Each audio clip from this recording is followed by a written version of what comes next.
Você já ouviu falar de campanha da fraternidade? Este ano é Fraternidade e Fome. Vamos conhecê-la?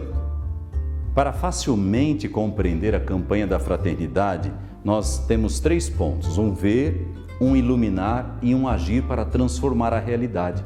E queremos agora iluminar tudo aquilo que nós vimos com a luz da Palavra de Deus, que tem o poder de clarear as sombras, de indicar os caminhos de esperança.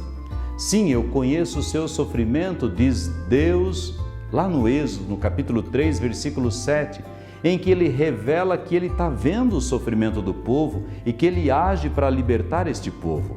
Diante da fome, o próprio Deus alimenta o povo com o maná, ensinando a não reter o alimento, além do necessário para si, mas conduzindo as pessoas para a terra onde corre leite e mel, que é sempre sinal de muita fartura.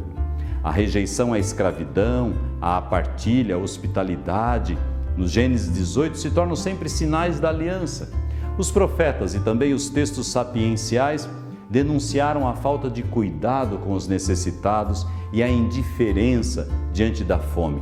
E os profetas vão sempre anunciar a abundância de alimentos, como Isaías 55, de 1 a 3. Vemos também o episódio da alimentação da multidão, que é relatada 6 vezes nos evangelhos, revelando o cuidado que Jesus tinha para com os famintos. Ele ensina a pedir o pão de cada dia, ele utiliza do pão para se referir à sua pessoa, eu sou o pão da vida, e também à salvação, João 6, e faz aliança numa ceia sagrada.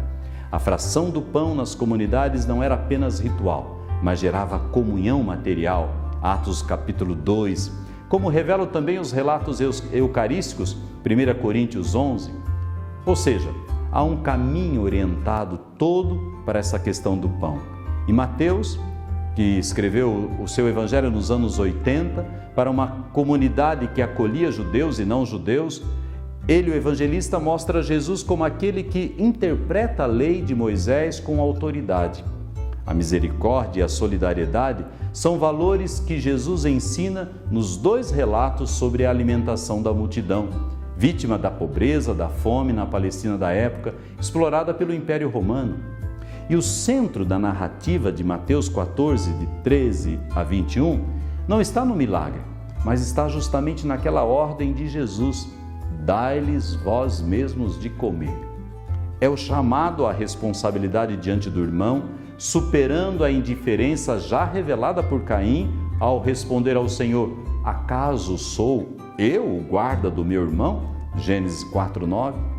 Jesus é o novo Moisés, que no deserto conhece o coração do povo e que no deserto provê o seu sustento, não com o maná, mas pela ação dos seus discípulos.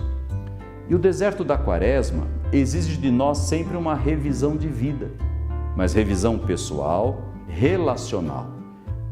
Mundo, a sociedade, revisão entre nós irmãos. E Jesus é também um novo Eliseu, que alimenta mais pessoas com menos alimento. É o profeta por excelência que alimenta com a palavra, que promove a dignidade humana. E os destinatários da atividade profética hoje são os que se encontram em insegurança alimentar. Nós, como igreja, somos chamados a distribuir a Eucaristia, mas a termos esta compaixão também. Em Mateus capítulo 14, versículos de 13 a 21, dai-lhes vós mesmos de comer, nós vemos a organização da comunidade. Jesus ensinando os discípulos a confiarem em Deus, a tomarem iniciativas, a liderarem e a fazerem essa mediação entre Ele, o Senhor Jesus, e todo o povo. Também uma indicação à relação à Eucaristia, em Mateus 26, associando-nos à responsabilidade pelas necessidades do outro. Ou seja, as primeiras comunidades cristãs, elas tinham essa consciência da relação entre a Eucaristia e a responsabilidade social. Hoje a igreja precisa recordar que celebrar a Eucaristia implica em cumprir a ordem de Jesus: dai-lhes vós mesmos de comer. São Jerônimo dizia que a glória do bispo é ajudar a necessidade dos pobres. São João Crisóstomo advertia que muitos cristãos saem da igreja e passam longe dos pobres sem se comover.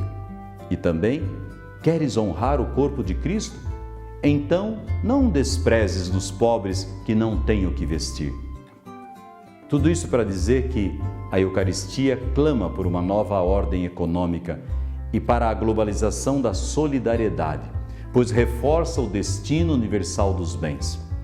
O Papa Bento XVI ensinava que a mística do sacramento tem um caráter social.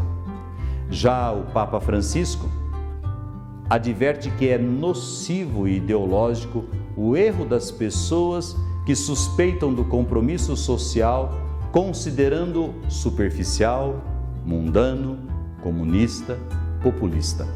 É preciso defender o nascituro e também a vida dos pobres que se debatem na miséria. Nós não podemos nos propor a um ideal de santidade que ignore a injustiça desse mundo.